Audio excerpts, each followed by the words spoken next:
Welcome to the Cloud Forecast, a managed services podcast from NTT. Today, we're going to do something a little different. Chris DePerro, our VP of Cloud Professional Services, is going to walk us through a cloud transformation. Thank you for joining me today, Chris. Thanks, Chris. Great to be here. So we all know that a move to the cloud can benefit companies in significant ways. In a lot of instances, we've seen the cloud provide our customers with increased mobility, cost efficiencies, and reduced deployment time. Now, let's say that a company figures out what they need to achieve with the cloud, and they approach us or another MSP for a cloud transformation. What's their point of entry? That's a great question. And, the cloud, for as wonderful as it is, there is a lot of complexities. And so when you're going to tackle a project like this, it's really important to do it in a methodical way. You want to have a good, solid approach that's going to yield the results that you want at the end and not just cause you to go down some type of rabbit hole. So when we look at doing this type of engagement with customers, we're really focusing on what we call the cloud adoption pathway. And we find that's a great way to kind of get customers moving in the right direction. It takes into account a lot of the important things, as you'll hear, and helps set the stage for getting a good process and a good momentum in that shift to the cloud. So in that cloud adoption pathway, we're going to start always with an initial assessment, understanding what the customer has, what workloads they're using today, where those workloads are located, where their users are located. That's really important in helping to create the right environment for the customer when they get into the cloud and really helping them develop that strategy. All those are key pieces. So after the initial assessment, we're going to also want to go through and do a lot of discussion around governance and really develop the right governance for that customer. And while we have best practices, we still like to make it a real customized approach for each customer. So that just really allows us to make sure that, if they're billing back, if they need to see cost represented in a specific way, are they doing the right things from the standpoint of who they're letting access the environment? It ties into security. There's a lot of ramifications within kind of the governance area. So getting to that piece is very important. And then based on the initial assessment and the governance, then we're going to really start digging into the architecture. So working with the customer to create just the right architecture and making sure that it's, both recommended by the vendor for the cloud that it's going on, as well as recommended based on our best practices in doing this with a lot of customers. So we're really taking all of that and molding it into something that's customized for each one of our customers. Once we're able to build that proper architecture and use all the information that we have so far, then really it starts to get into the actual transition work. So that's when we're looking at implementing the landing zone within the public cloud or private cloud if the customer needs to do that. So once the architecture is complete, we're really going to move on to implementation. So we take all that we've learned prior and all of the collaboration we've done with the customer, and we actually build out the environment that was architected. At this point in time, we're doing testing. We're looking at the security. We're making sure that everything was set up as it was built in the architecture and that it's ready to start accepting workloads for the customer. After implementation, we're going to transition into the cloud migration. So this is where we're going to look at what workloads are there with the customer in depth and basically decide the order in which they need to be moved over. So we're going to look at things like application interdependencies, security, partitioning those off, all the things that were looked at during the initial assessment and the architecture and governance. And we're going to actually move those workloads into the proper place. And then from there, it's really just kind of an optimize and expand mentality. As the customer brings in new workloads, as projects come up, or as, they run for a while, essentially you want to keep tabs on what's there to make sure that they're using their spend efficiently. Because as development projects drop off and other things, we want to make sure that they're not spending money in areas they don't need to be. Thank you, Chris. To recap, a great point of entry is an assessment. Then, if they follow the cloud adoption pathway, they'll take the necessary steps that cover governance development, architecture, implementation, cloud migration, and optimization. So, in this scenario, the company now knows what steps they need to take.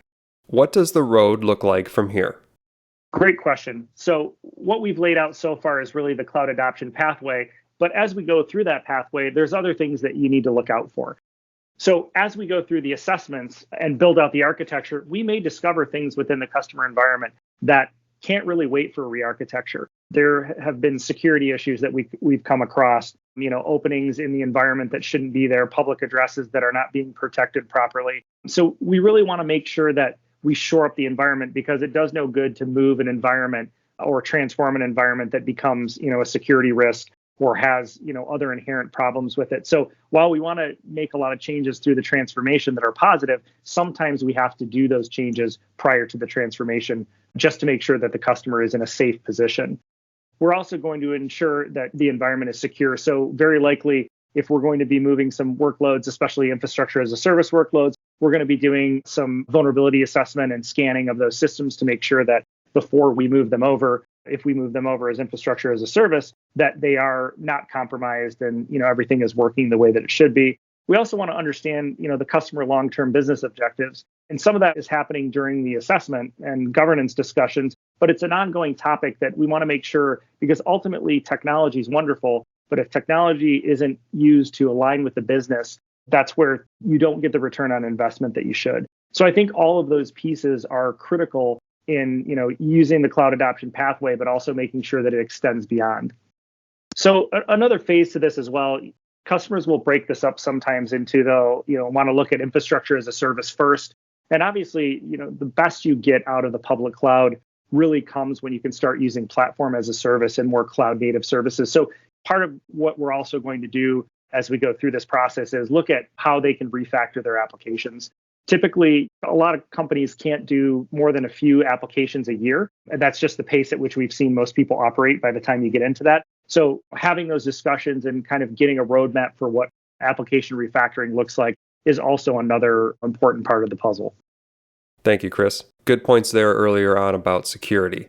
Nobody wants to spend all that time and those resources on a cloud transformation only to have a compromised workload in their cloud environment. Also, cloud transformation provides an excellent opportunity to refactor your applications.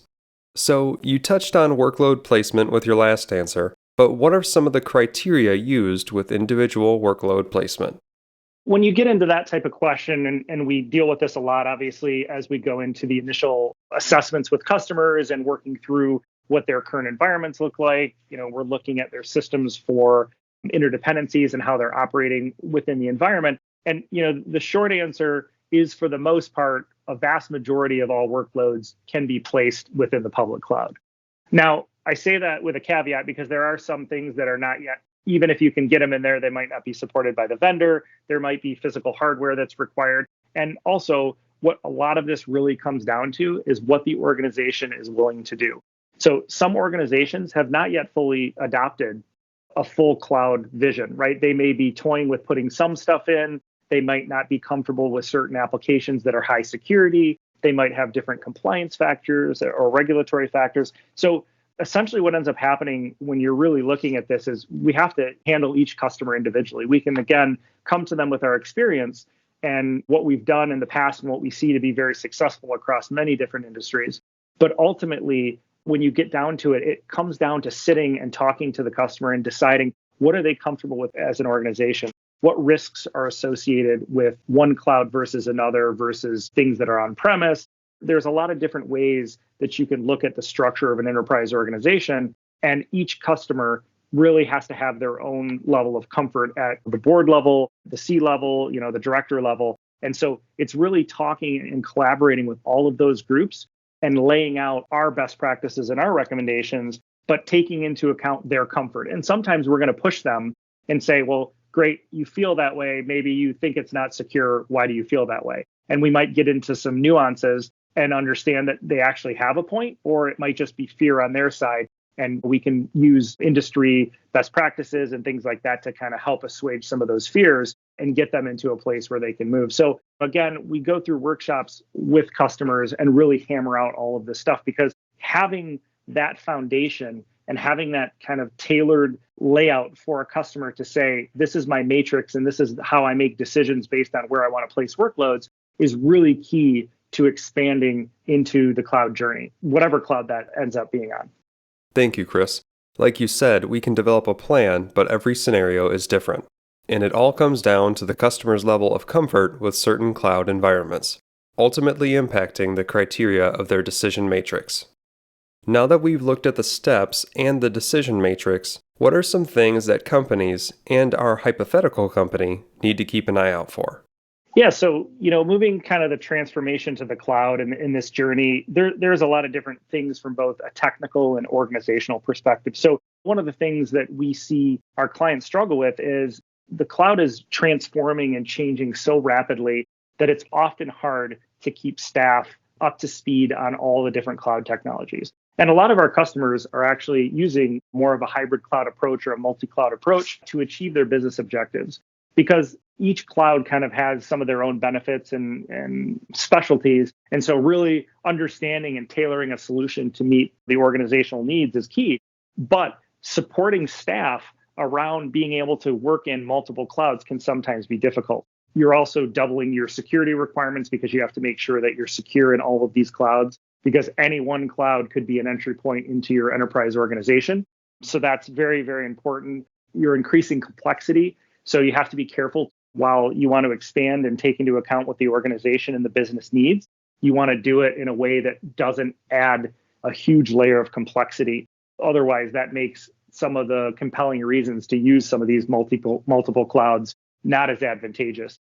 So the load on the employees also becomes a bit hard to manage when you have multiple people within an organization that are trying to manage multiple clouds that are changing quickly. While that might be exactly what the organization needs, sometimes our customers have struggled to do that. And that's why they'll offset with managed services and some other things, because that way they can essentially work with an organization that has specialists in all these different groups and have resources readily available to kind of help them tackle the challenge, whether it be consistent managed services or just on a retainer basis.